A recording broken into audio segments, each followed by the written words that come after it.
Makapangyarihan sa lahat, maawain. Maawa po kayo sa aming mga dasal. Ibigay niyo po ang kapahintulutan na dumating ang araw na si Tatay Digong ay makauwi. Nang buhay. Hindi po sa ganang kami po ay umaabuso. Kung hindi ito po ay paghingi ng katarungan. Na tanging kayo lamang po ang makapagbibigay ng katarungan ito. Hindi na po namin hinihingi ang katarungan dito sa mundong ito. Dahil naniniwala po kami, Panginoon Diyos, kapag ikaw ang nagsalita, kapag ikaw ang nagbigay ng pahintulot, makikita po namin, lalabas ang aming Tatay Digong at uuwi ng Pilipinas. Amen. Makakalabas ka, Tatay, because we pray and we believe that God hear us, because alam namin na may Panginoon po kayo, Tatay. Be strong for our country, for us Filipinos. We love you, Tatay. With all due respect kay Robin Padilla at saka sa mga DDS na nananalangin na bigyan daw ng kalayaan si dating Pangulong Duterte, para po sa akin, kung tutuparin ng Panginoon yung panalangin nyo, mababaliwala ng Panginoon ang panalangin ng mga pamilya ng EGK, pamilya ng mga biktima ng EGK, na mabigyan sila ng hustisya.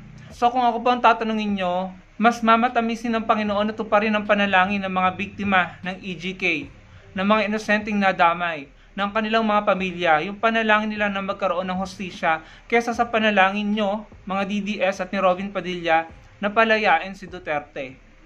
Dahil pare-pareho po kayong sabay na nananalangin.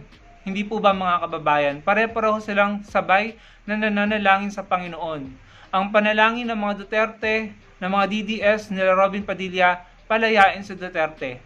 Ang panalangin ng mga biktima ng EGK, mabigyan sila ng hustisya. So, isa lamang po ang tutuparin ng Panginoon doon. At ako po naniniwala, ang tutuparin ng Panginoon ay para po sa mga biktima. Panalangin ng mga biktima ng kanilang pamilya. At kapag tinupad niya yon, hindi po makakalaya si Duterte. Uulit-ulitin po namin sa inyo mga DDS at kay Robin Padilla na ilang beses pong binastos, binalahura at ininsulto at minura ni Duterte ang Panginoon. So sa akin pong palagay, rational na katwiran na hindi po tutuparin ng Panginoon ang panalangin nyo mga DDS. Dahil ininsulto siya ng pinapanalangin nyo. Minura siya ng pinapanalangin nyo. Binastos siya ng pinapanalangin nyo.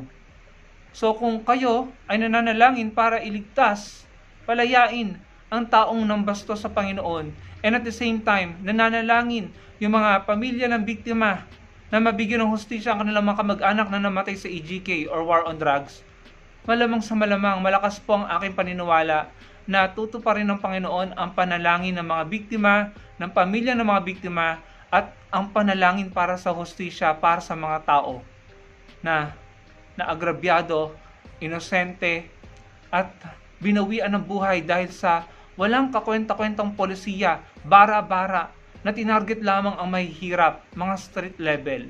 Hindi pa rin naman nawala. Sabi 3 to 6 months.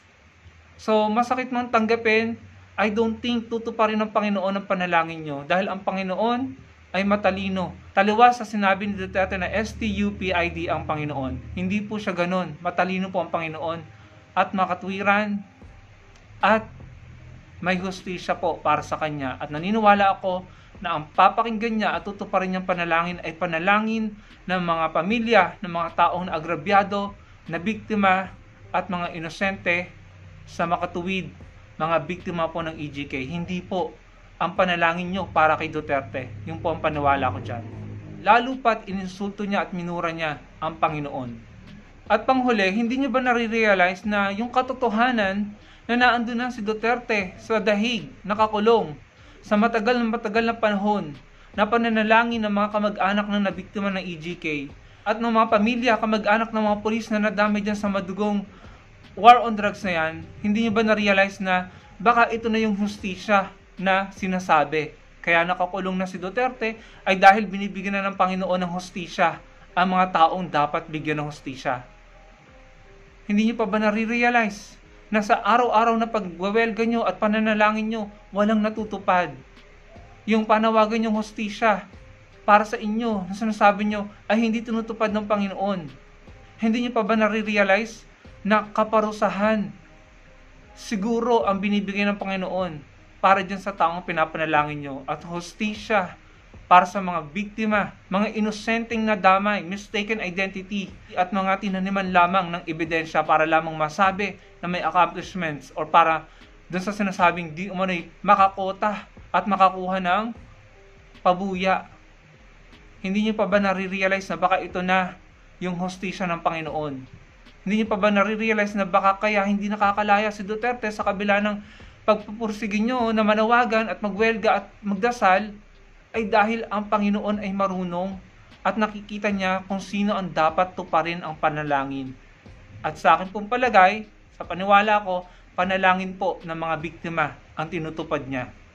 Kayo po, ano pong masasabi nyo? Hindi po natin dinidisrespect yung kanilang panalangin. Pero sinasabi lang po natin, pinapaliwanag natin, sabay silang nananalangin. Pinapanalangin ng mga DDS ni Robin Padilla, ang akusado, ang nakakulong ngayon. And at the same time, pinapanalangin din naman ng mga pamilya, kamag-anak at kaibigan ng mga nasawi sa war on drugs, ang kanilang mga kamag-anak na inosente, nadamay, at napagkamalan.